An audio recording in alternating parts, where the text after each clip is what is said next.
My YouTube channel the Soulful diary. आज के video में हम बात करेंगे स्ट्रक्चरलिज्म थ्योरी के बारे में। चलिए शुरू करते हैं आज के video. Structuralism and liberal humanistics. Structuralism is an intellectual movement which began in France in the 1950s and is first seen the work of anthropologist Claude Levi-Strauss. Its essence is the belief that things cannot be understood in isolation. They have to be seen in the context of a larger structures they are part of. Hence, the term structuralism meaning is always an attribute of things in the literal sense, and the meanings are attributed to the things by the human mind, not contained with them. But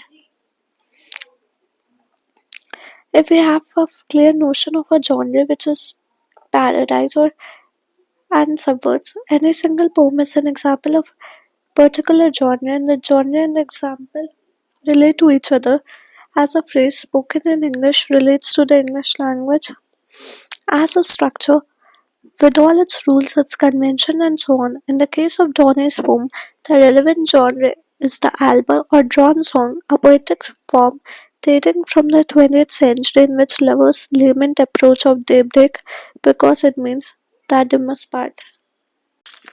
Containing structures, the alba courtly love poetry itself as a cultural practice, as the chickens an individual example. Donne's poem in this case is the egg. For structuralists, determining the precise nature or the chicken is the most important activity, while for the liberal humanists, the close analysis of the egg is paramount. The arrival of structuralism in Britain and the US in the 1970s caused a great deal of controversy precisely because literary studies in these countries had traditionally had very little interest in large abstract issues of the kind structuralists wanted to raise. The so-called Cambridge Revolution in English studies in the 1920s had promulgated the opposite to all this. It enjoined close study of the text and isolation from all wider structures and it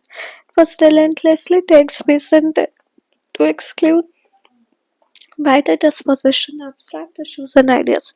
Structuralism in that sense turned English studies on its head and devalued all that it held. Dear, far from around half century asking long press questions such as what do we mean by literary, how do narratives work, what is poetic structure, traditional critics in a word did not welcome the suggestion that they ought to switch their attention from eggs to chickens. Other Saucer. Saucer was a key figure in the development of modern approaches to language study. Saucer concentrated instead on the patterns and functions of a language in use today, with the emphasis on how meanings are maintained and established on the function of grammatical structures.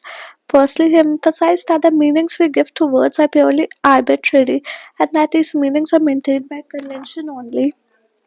Words, that is to say, are unmotivated signs, meaning that there is no inherent connection between a word and what it designates. The word hut, for instance, is not in any way appropriate to its meaning, and all linguistic signs are arbitrary like this. There is minor exception of a small number of onomatopic words like cuckoo and hiss, but even these vary between languages. Insisting that linguistic signs are arbitrary is a fairly obvious point to make, perhaps, and it is not a new thing to say. Plato said it in ancient Greek times, but it is a new concept to emphasize. It was always much more important, and the structuralists were interested in the implication that if language is a sign system is based on arbitrariness of this kind, then it follows the language isn't a reflection of the world and of experience, but a system which stands quite separate from it. This point we further. Secondly, Saucer emphasized that the meaning of words are what we might call relational. This is to say, no word can be defined in isolation from the others. The definition of any given word depends upon its relation with other adjoining words. In a language, there are only difference without positive terms. All words that exist in differencing networks like these dyads or paired opposites and the paradigmatic chain of dwelling place words given it. Saucer's conclusion is that only thing which gives the strain its identity is its position in the structure of differences it comes between the 7.25 and 9.25 and is purely relational. Thirdly, for Saucer, language constitutes a world. It doesn't just record it or label it. Meaning is always attributed to the object or idea by the human mind and constructed by and expressed through language. It is not already contained within the thing. It has been said that there are three versions of it: your version, my version, and the truth. But the case here is more complicated than since all the available terms are purely linguistic, there is no truth about these matters which exist securely outside language. He used the terms langue and parole to signify respectively language as a structure on the other hand and given utterance that language on the other. Structuralists make use of the langue parole distinction by seeing the individual literary work, the novel, Middlemarch, let's say, as an example of a literary parole. The anthropologist Claude Levi-Strauss applied the structuralist outlook to the interpretation of myth. He suggested that the individual tale, the parole from a cycle of myths, did not have a separate and inherent meaning, but wholly only by understood by considering its position in the whole cycle, the language and the similarities and differences between the tale and others in the sequence.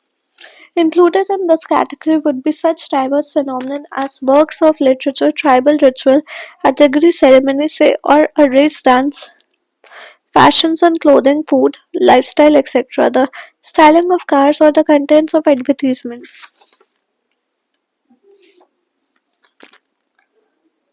The individual items is structuralized or contextualized by structure, and in the process of doing this, layers of significance are Others critics to analyze mainly poetry and prose narrative relating to text to some larger containing structure such as the conventions of a particular literary genre or a network of intertextual connections or a projected model of an underlying universal narrative structure, a notion of narrative complex of recurrent patterns or motives. They interpret literature in terms of a range of underlying parallels with the structures of language as described by modern linguists. For instance, the notion of the my theme posited by Levi Strauss, denoting the minimal unit of narrative sense, is formed on the analogy of the morpheme, which in linguistics is the smallest unit of grammatical sense. An example of a morpheme is the ed added to a verb to denote the past tense.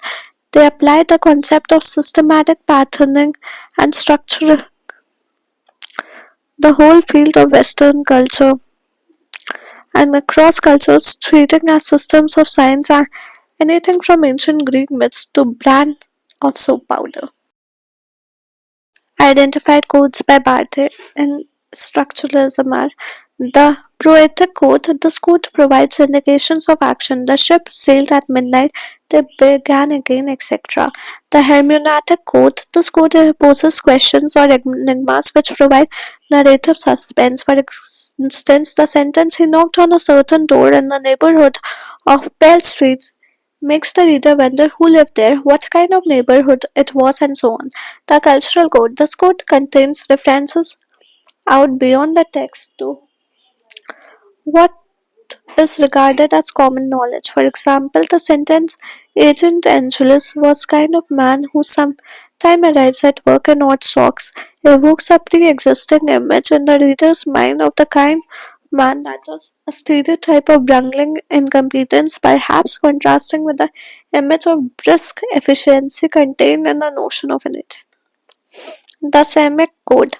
This is also called the connotative code. It is linked to theme, and this code says calls in the book mentioned above, when organized about a particular proper name, constitute a character. Its operation is demonstrated in the second example. The symbolic code. This code is also linked to theme, but on a larger scale. So to speak, it consists of contrast and pairing related to the most basic binary polarities, male and female, night and day, good and evil, life and arts, and so on. They're the structures of contrasted elements which structuralists see as fundamental to a human way of perceiving and organizing reality.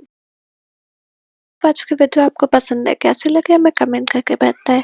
अगर video अच्छी लगी हो तो like share and subscribe to my channel. मिलते हैं कल एक और इन्फॉर्मेटिव वीडियो के साथ शाम 4 बजे। Till then keep watching and keep supporting the Soulful Diary. Thank you.